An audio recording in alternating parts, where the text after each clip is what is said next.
like a genius, I just told it to start streaming, and then I started talking, and I just hit stop. Yeah, as I said, I am not actually feeling that well at the moment, but I want to get through as much of this as I can, and then come back to it over the weekend, probably on Sunday. I am still going to be monitoring messages that people send me, any comments that people make, but at the moment, my Twitch chat function doesn't seem to be showing up right. So chances are I may not see you if you message me over Twitch, but I will almost certainly see you if you message something over Facebook. So, having said that, uh, let's get started. So, um, I believe that I'd gotten through the Australia Disability Strategy. Um, So, Australian Disability Strategy Advisory Council. The Advisory Council's role is to advise Australian governments and disability ministers on the implementation of the ADS. Advisory Council members are all people with disability. Behaviour support or positive behaviour support. A range of proactive strategies implemented to identify and address the underlying causes of behaviours of concern through an individual functional behavioural assessment and development of a positive behaviour support plan. Behaviour support plans, a document providing evidence-based strategies to help improve the well-being of the person with disability who has complex behaviours of concern. It should be prepared in consultation with the person, their supporters, and others who may assist to address their needs. Bilateral agreement. Bilateral agreements are between two parties and cover areas of shared interest to achieve a particular outcome in the NDIS context. Bilateral agreements are usually between the Australian Government and one other state or territory. Block funded refers to a quote-unquote traditional model of government-funded services delivery where a department, agency, or other service delivery organisation receives funding in a block, often based on fixed criteria, with respect to expected number of clients or services to be delivered over a given period of time. This is often contrasted with an activity-based funding model, where a department, agency, or service delivery organisation receives funding based on the amount of services provided and an assumed efficient price for each service. It is also distinct from an individual funding model, such as the NDIS, where a participant receives an individualized budget that they can use to purchase market-provided services and supports. This sort of thing will almost certainly come up again later, and I'll probably talk about it more once it actually becomes relevant. Now let's move forwards. Budget setting. In the NDIS context, budget setting is the process of determining the amount of reasonable and necessary support funding included in a plan.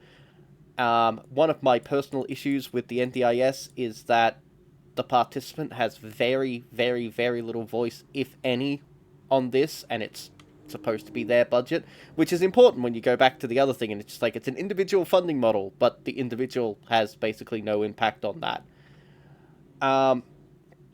Cabinet Minister. Along with the First Minister of Government, Cabinet Ministers form the main decision-making group within executive government, the Cabinet. A Cabinet Minister's role includes directing government policy and making decisions about issues, spending time considering and discussing current problems within their portfolio of responsibilities, and how these can be solved, and presenting bills, proposed laws from their department. Capability Review. Capability reviews are assessments of an Australian government agency's ability to meet future objectives and challenges. They are undertaken by the Australian Public Service Commission. Capacity building.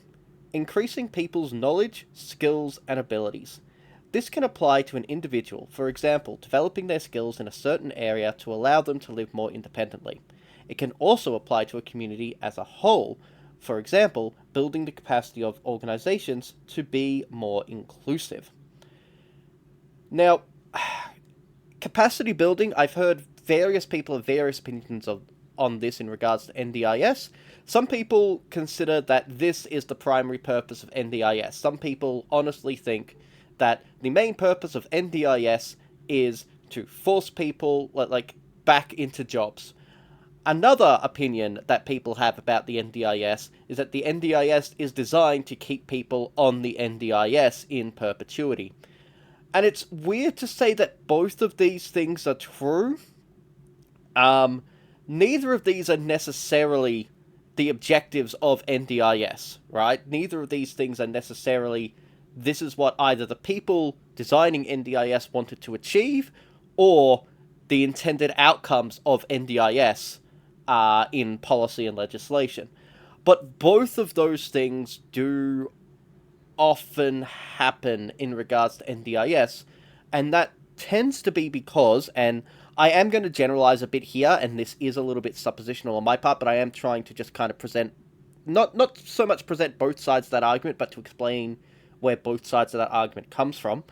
Um, a lot of the time, people dealing with NDIS find that there is a focus on this capacity building in form, in action, with things like, oh yes, they'll provide me with transport to get to education or transport to get to work, but they won't provide me with these other quality of life things I'm looking for. And it almost seems to be that the criterias and the things that NDIS will cover all seem to be work oriented, or capacity building oriented and skills oriented. And other people look at it and go, well, since NDIS isn't achieving those other quality of life things because it is not designed to achieve a number of those that people want, and it doesn't help you with things like rent and treatment and so on and so forth, especially because it doesn't help you with things like treatment, people view that as being a sign of, see, they just want you to be on NDIS and be stuck on NDIS forever because it's not designed to get you off of the NDIS. And this is the thing is that both of these things are kind of true at the same time, and that is arguably a result of how NDIS is structured. It is debatable whether that was in any way intentional on the part of the people designing it, or if it was more of a thing of the people designing it didn't actually know what the outcome would likely be, because they just didn't necessarily understand or fully think that through. Or, as one person put it, the people who created the NDIS, specifically the Labour Party, not necessarily the people creating the NDIS at the base level, but the Labour Party and the Liberals, at best, they only had a superficial understanding of what disability was, and they had the idea in their head of the worthy people, the people who have only the most severe disabilities, should be on NDIS. Which, that is a discussion for another place and another time, absolutely. Like, your opinions on that do absolutely matter, especially when you're crafting legislation like this, or trying to review and adjust legislation, and a branch of the government like this. But it's important to know that those were some of the considerations or the limits of understanding for Labour and Liberals. Anyway, care and support sector. The care and support sector describes a range of sectors involved in the provision of paid care and support. This includes aged care, disability support, veterans care, and in some cases early childhood education and care. For the purpose of this report, when we refer to care and support sector, we do not include early childhood education and care. That is actually interesting. That, I'm glad that they've specified that, and I'm glad that they've made that clear, and hopefully they actually use childhood education and care separately at some points in the document. But I find that interesting simply because I have spoken about the unexpected impact that having children on the NDIS had, in particular. And I also find it interesting because a lot of studies have shown, again, a lot of them are economic studies actually, but a lot of studies have shown that early intervention, and especially in terms of education, but also medical, early intervention has the highest rate of impact, positive and negative. So people who grow up in poverty, people who grow up with poor education, people who grow up with disability, so on and so forth, the first few years of life have a very strong correlation to your success later in life as a person. And that there have been a lot of studies on that that, and it has proven true across pretty much every demographic that I am aware of that has been studied on. Anyway, choice and control, the right to make decisions about what is important, to decide what supports are required and who will deliver them. Yeah, I think I've pointed out enough times that the disabled person does not actually have real choice and control. Yes, we have choice and control, but only after the budget has been determined for us, and only within the narrow fields that the budget allows us to spend the money in. For example, I have choice and control over spending my money on light and easy, or that's about it as in terms of food. And that budget comes out of my care worker budget. So I literally have to choose between having somebody look after me or having food with this budget. Which, obviously, if the money was one budget and I had full choice, that would be a choice I'd have to make, regardless, because there's a limited amount of funds. But I can't make the choice to do things like buy stuff at the supermarket. There's so many things that I can't choose to do with the money because it is restricted before I get a choice or control over it. Once again, the center of decision making ultimately is whoever has control of the money. And that is more the government, more the NDIA, than it is the participant. So that is a major problem, and that is one of the things that this review did say that they were going to address, because they want to address issues of trust and so on and so forth. I don't know how they're going to address it, but we will see what that ends up being. Alright, citizens' jury. A citizens' jury provides the opportunity for citizens to learn about a complex issue, deliberate together, and develop well-informed common ground recommendations or solutions to difficult public issues.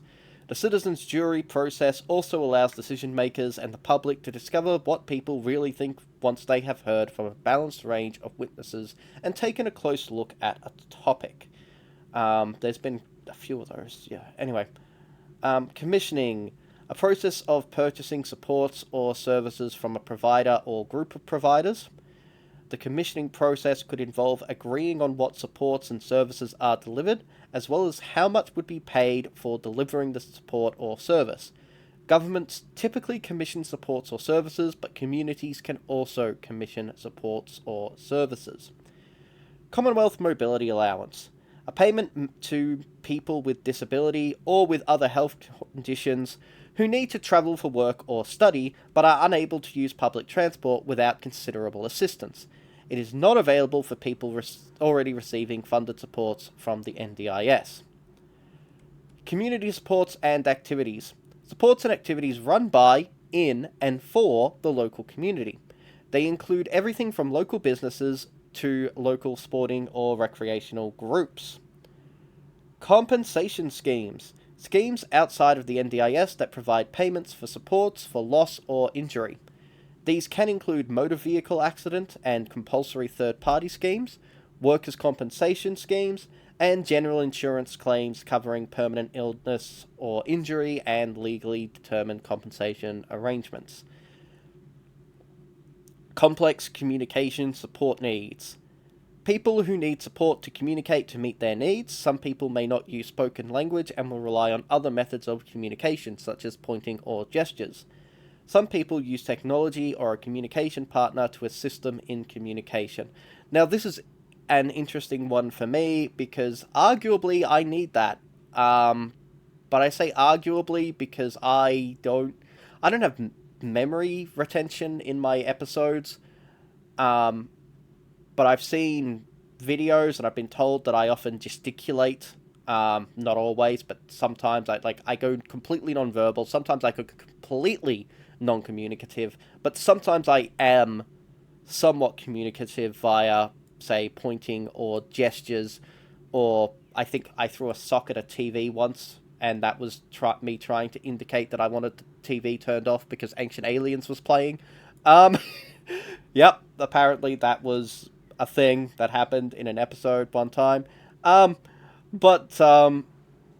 Yeah, I'm not sure how well that would apply to me personally, but it's something I'm hoping my current behavioralist will advise me on one way or the other. So I may have more to comment on this in the near future, but not at the moment. Sorry. Coming back to, I do have a little bit to comment on this, is that, yes, I just said that, hey, maybe I'll have more to comment on that in future, but I've been at this for about 2 years, and it has taken me this long to get somebody to actually suggest, hey, maybe this is a thing we need to actually talk about and cover. I never expect a perfect system, but the fact is that it can take months for something like this to be recognized as necessary, and then months for some action to be taken. And right now, even if the action is taken as swiftly as possible, as of right now, I'm not expecting any results on this front until possibly even mid-next year. So, yeah, time delays all over the place. Complex Support Needs Pathway. A National Disability Insurance Agency term for NDIS planning for people with complex support needs. Corrective measures. Measures that resolve problems, enable improvements to be identified, and avoid the same problems recurring. For example, complaints processes and compliance actions. Council of Australian Governments. The Council of Australian Governments, COAG, was established in 1992 as the peak intergovernmental forum in Australia, comprising of the Prime Minister, State and Territory First Ministers, and the President of the Australian Local Government Association, ALGA. Its role was to manage matters of national significance or matters that need coordinated action by all Australian governments. On 29th of May 2020, National Cabinet agreed to the cessation of COAG. National Cabinet is the successor to COAG. I don't have any opinions on that. It's not quite that was new information to me, it's just that I don't understand the full context of that decision, so unfortunately I can't comment on that. But moving on. Council of Australian Government Reform Council. Prior to its cessation in 2014, the COAG Reform Council assisted COAG to drive its national reform agenda by strengthening accountability for the achievement of results through independent and evidence-based monitoring, assessment, and reporting on the performance of governments. The council was funded by all governments but was independent of individual governments and reported directly to COAG. So, NDIS started in 2013, and as I said before, the DSP has not actually been updated since 2011. So, yeah, this may have had some significant impacts, that 2014 decision. Again, that is not my area of expertise. I would love to talk more about that, but that is beyond my present understanding. But you can see how that might be a problem, especially if I do another rant about how Australia, like the NDIS, actually fails many of the international standards, some of which Australia wrote. I feel like this might be relevant to that conversation. Anyway, Council on Federal Financial Relations. The Council on Federal Financial Relations, CFFR, comprises the Australian Government Treasurer and all state and territory treasurers. It is the gatekeeper of the Federation Funding Agreements framework and makes sure that agreements are negotiated and administered efficiently. Cross-billing. In the NDIS context, cross-billing payments are made by the Australian Government to state and territory governments for supports provided to participants by state and territory service systems on behalf of the NDIS. For example, taxi subsidy schemes provided to NDIS participants. Decision supporters. Someone chosen by an individual to help them to make a decision. They do not make the decision on behalf of the individual and can be friends, family, carers, peer networks, advocates, or support providers. I actually just want to come back to something in cross-billing for a moment. The taxi subsidy is an interesting one. I was monitoring that for a little while because there is a massive issue with the existence of Uber and what that has meant for things like the taxi subsidy and things like that. Basically,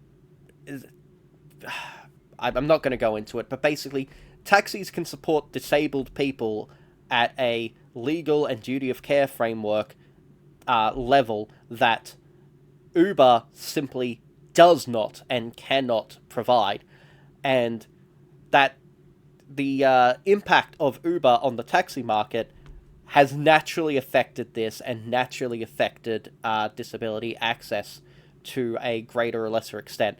I can't comment much more on that front because I was overseas for a lot of the time period when that was actually going on and those changes were happening.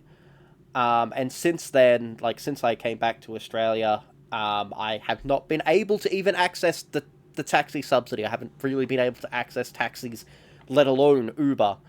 So it's hard for me to have comments on this from personal experience, at least not recent personal experience, but there was an impact, and that is probably a conversation that will be relevant if we talk about, if and or when we talk about the issues of relying on privatized industries for public services.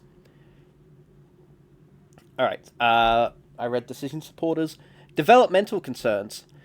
Delays in the development of a child younger than 6 compared to other children of a similar age, but where the delay does not meet the definition of developmental delay in Section 9 of the NDIS Act. I know people who can talk more about this, especially in relation to their own children, so I am not presently going to speak on that front because I just don't have the same level of knowledge that I know they do, and I haven't spoken to them enough about this to feel qualified in anything that I might say on that front. Anyway, developmental delays in the development of a child younger than 6 that meets all criteria outlined in Section 9 of the NDIS Act. Developmental measures that strengthen the capability of people with disability, their families and supporters, workers and providers to reduce the risk of harm and promote quality, for example, education, training, and information. Developmentally vulnerable. Children who demonstrate a significantly lower than average ability in developmental competencies in particular domains, i.e., below the 10th percentile. Dignity of risk.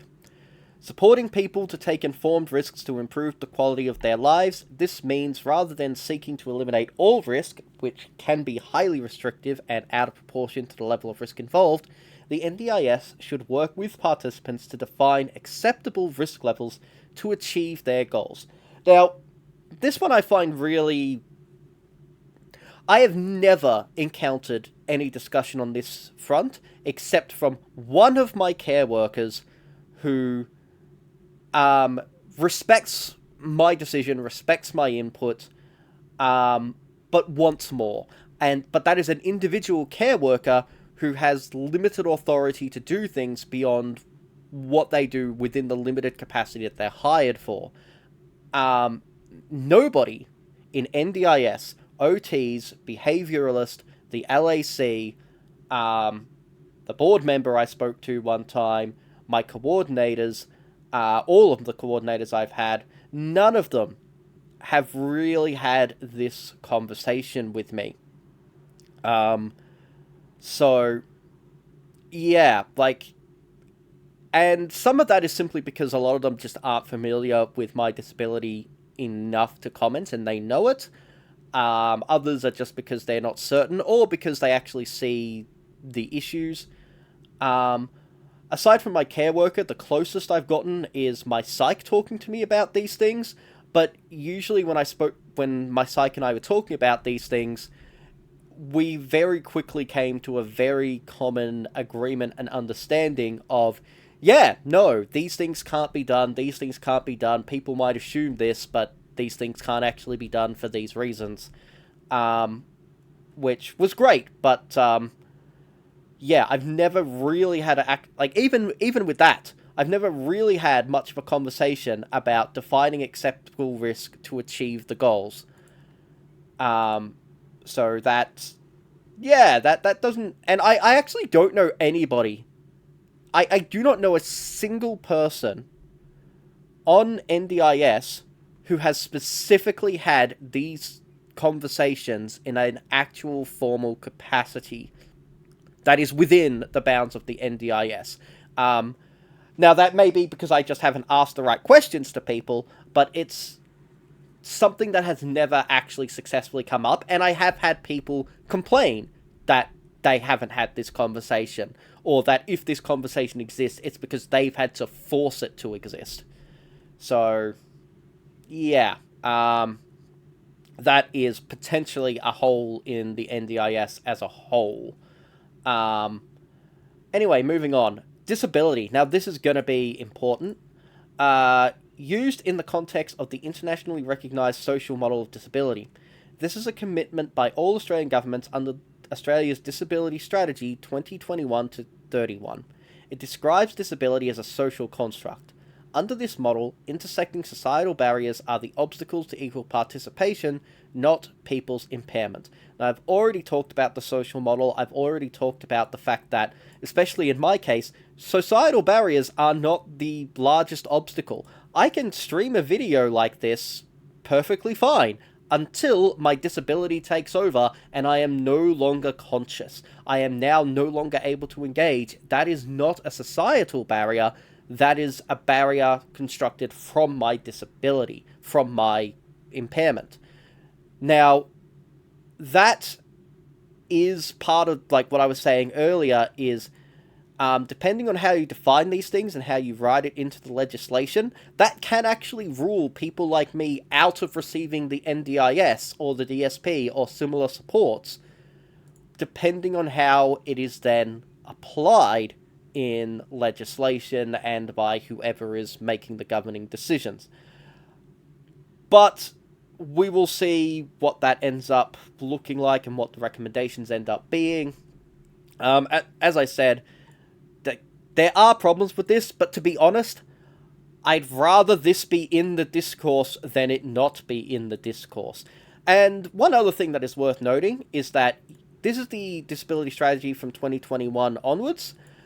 A lot of the official policy, the last time I checked, I think was about January, February, to be honest, but a lot of the NDIS forms and the NDIS paperwork and anything that you can find on the NDIS website does not reflect this at all. A lot of that policy still uses a prior definition of disability, and has not been updated. It may have been updated by now, hopefully it has been, or it will be updated soon, but at the start of this year, it absolutely had not been updated in order to follow through with this.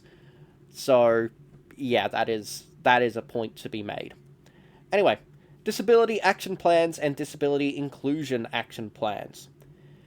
A plan that details how an organisation will ensure its goods, services, workplace, premises, and facilities are inclusive and accessible for people with disability.